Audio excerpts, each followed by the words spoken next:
Have you ever heard the term scapegoat?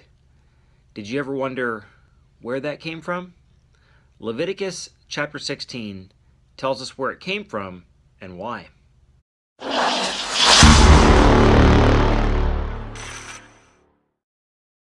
In Leviticus 16, Aaron is told to take a bull and kill that bull so that he can be purified and cleansed.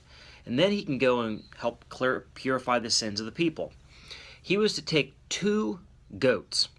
One goat he was to slaughter, and the other goat was a scapegoat.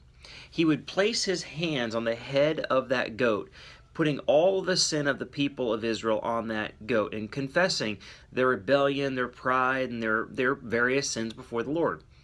This was called the Day of Atonement. And sometimes it was just called the day. It was the biggest day of the year in the Jewish calendar. This is the only day they had to fast. Of all the other fasts they called, this was the day they absolutely had to. Because this was the day that they were supposed to be cleansed of their sin. What they didn't realize was that this was really foreshadowing what the Messiah would do. They began to understand just how futile this was. They began to worry, what about this goat that's now wandering out in the desert? A scapegoat, after it had the hands put on it, it would be taken 10 miles out in the desert and let go, just wandering around. But then they wondered, what if someone came into contact with this goat? Would the sins of the people then be put on to them? And so they marked the goat with a red cord around its horn. And then they began to wonder, well, how do we know if this has been effective for us? And so they said, if the thread on that horn turns white, we know that our sins are forgiven.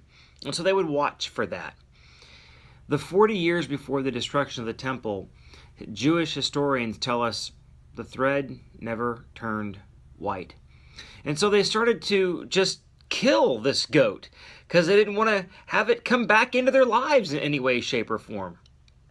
What they realized was the blood of bulls and goats could never take away sin. They needed a perfect sacrifice. Unfortunately, they somehow didn't recognize the perfect sacrifice of Jesus Christ. But you and I do. And because of that, this is an opportunity for us to give him thanks.